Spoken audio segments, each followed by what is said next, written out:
Bonjour à tous, une petite vidéo pour ceux qui souhaitent activer ou désactiver les capteurs de pression de pneus sur Mégane 3 RS ou Mégane 3 ou Scénic 3 avec DT4 Roll, ou même paramétrer un capteur suite à un changement de celui-ci.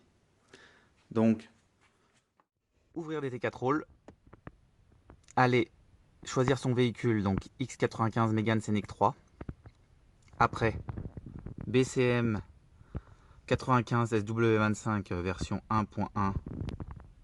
Voilà, elle est en orange. Après, on rentre dans l'UCH. Après, on va en TPMS configuration. Ça nous ouvre cette page. Et donc là, on a accès. Là, on voit les 4 références des capteurs de roue et activer ou désactiver la présence des capteurs de pression de pneus. Donc, si on veut désactiver l'option,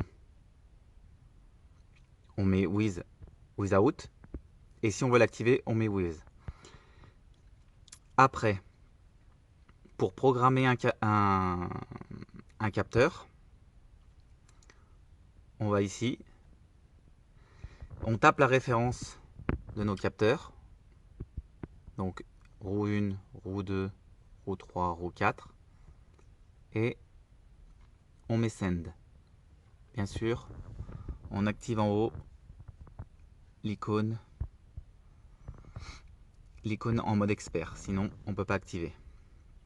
Pour trouver la référence de ces 4 capteurs, soit on est outillé avec une valise pour paramétrer les capteurs. Donc moi ça me met la roue gauche et le nom c'est A535cc. Soit on démonte et on voit sur le capteur c'est marqué la référence. Après on la rentre et on y active.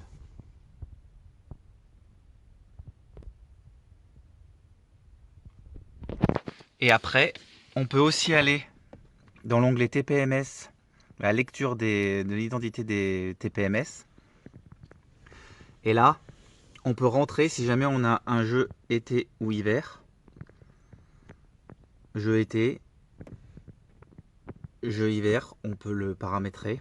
Et là, on écrit, si jamais on n'en change qu'une valve, on peut écrire ici, là, arrière droit, arrière gauche.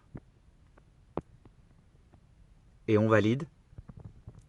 Et ça nous ajoute le code de remplacement du capteur. Donc voilà. Une fois qu'on a fait ça et qu'on a rentré nos 4 valves,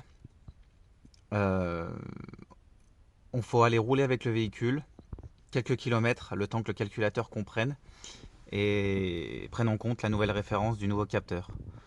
Je vais vous montrer à l'affichage ce que ça donne. Donc voilà l'affichage ce que ça donne. Donc là on voit, il y a les 2 roues à l'avant. Donc elles étaient déjà paramétrées. Et là moi je viens de monter les arrières. Et donc il faut que j'aille rouler. Et une fois qu'on roule et que le calculateur il enregistre, les 2 petites roues à l'arrière vont apparaître. Et après, on pourra avoir les valeurs pneus arrière, pneus avant. Mais pour l'instant, tant que je roule pas, c'est pas validé. Allez, à plus!